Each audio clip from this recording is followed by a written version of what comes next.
Now, this is a treat. We're about to speak to a man who has done much to expose the absurdity of the far left's infatuation with the pro Palestinian cause.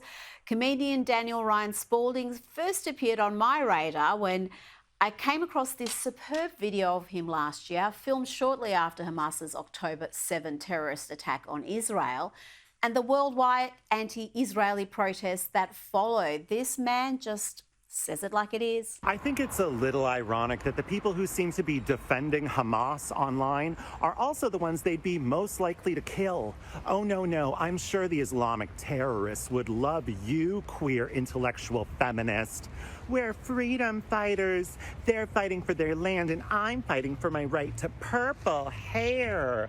What the I'm sorry, if your reaction to people being slaughtered, beheaded, raped, and burned alive isn't complete and utter disgust and horror, if your reaction is, yeah, but I mean, why? See it from their perspective, you need to get your head checked, okay? I'm sure Jeffrey Dahmer had a rough childhood. That doesn't mean I empathize with him. If you want to free Palestine from Hamas. Now, that clip and several others of his have gone viral, tens of millions of views, and naturally that commentary has attracted a certain amount of hate from the usual suspects, but he's refused to back down, and I'm delighted to say that Daniel-Ryan Spaulding joins me now. Daniel, thank you so much for your time. You're not a conservative, you're not right-wing, but you're speaking out about the absurdities of the far left, which is pretty important nowadays with anti-Israel protests across much of the West, including here in Australia, and an election around the corner. Well, first of all, thank you so much for having me. I love you so much. I have a lisp. I just got braces, so I'm extra lispy today. But yeah, I moved to the United States just about a year ago, and I had no idea how polarizing it was here, especially during an election season. And New York is crazy. Like the level of demoralization of the left, like you can't believe it. Like it's like people do not know the difference between right and wrong. It is like Seinfeld times 1,000. Like, and everyone is in an echo chamber, and there's literally like jihad in the streets, and no one cares. Like, we're living in this society where people are just like, it's extremism. Like, people only care about themselves and their community. Like, I'm telling you, look, there's pro-terrorism jihad in the streets, and people are like, why do you care? You're not Jewish.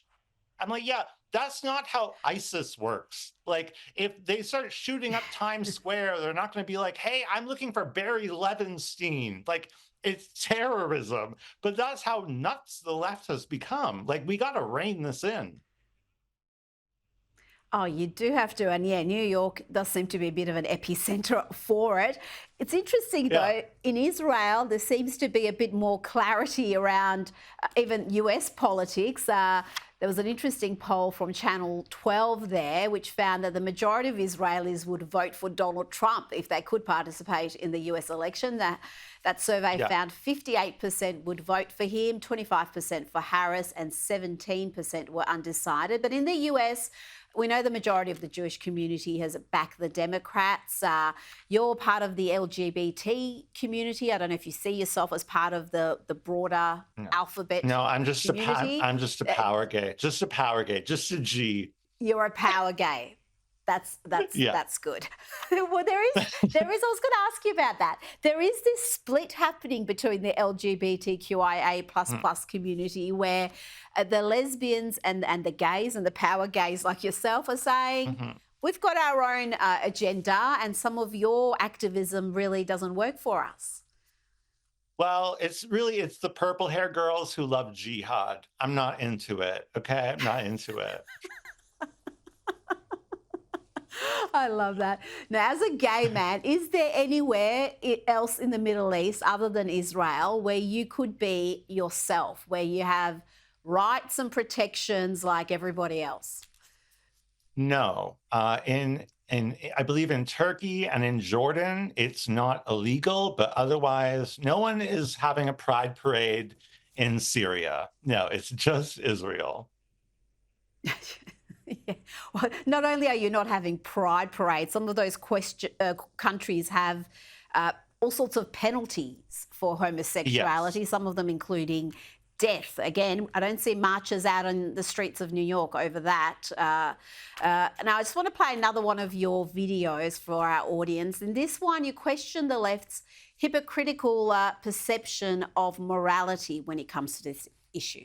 To all the woke 20-somethings who don't actually give a shit about anyone but themselves, I gained 12,000 Instagram followers overnight, and all I had to do was say that Hamas terrorism is wrong. I think it's a little ironic that the same people who are obsessed with triggering language and microaggressions and inappropriate eye contact could be sharing articles like, I know that the babies were murdered, but how many of them were really beheaded? Oh, I'm sorry. I don't want to mischaracterize the way the terrorists would murder the babies. What an awful Zionist conspiracy. But hey, I'm a cis-privileged white man. Who am I to say that burning people alive, slaughtering babies, gang raping women, and killing innocent civilians is wrong? Because apparently that's as deep as your intellect and your humanity can go. Basic, shallow virtue signaling. Daniel, I have seen these same arguments where they obsess about the semantics, they obsess about the detail. Like you said there, the babies are murdered, but how were they murdered? You know, is there been misinformation about that? Or they question, despite the abundant evidence, the sexual violence that occurred during October 7. How do you deal with people like this who just seem to have a warped moral compass? Well, we can see it now. You know, like these celebrities who want to give their opinions and talk about how awful the Republicans are or how awful global warming, whatever issue they want to talk about, the fact that they could not, at the very least, highlight the hostages and support the hostage families, that shows a complete moral decay and hypocrisy. These people have exposed themselves, and we don't have to take them seriously anymore. They don't have morals. Someone who is a brave person and a caring person, an empathetic person, like speaks out when it's not convenient. And the fact that this is such a morally clear issue that there is still 100 people being held captive in tunnels for nearly a year by a US designated terrorist organization, and Oprah, Angelina Jolie, Michelle Obama, all of these people on the left that we always think of as amazing, inspiring champions of women's rights and human rights, the fact that they could not mention the hostages and support the hostage families after the hostages have been highlighted at both the RNC and the DNC. Like, we do not have to listen to these people anymore. Whatever they say, it is irrelevant. People care about their own, their vote is going to be decided based on what's best for them. And celebrities, like, your time is up. Like, people are done with it. Like, we see through you now. Absolutely. You named some prominent voices there, and a few other feminists I can think of.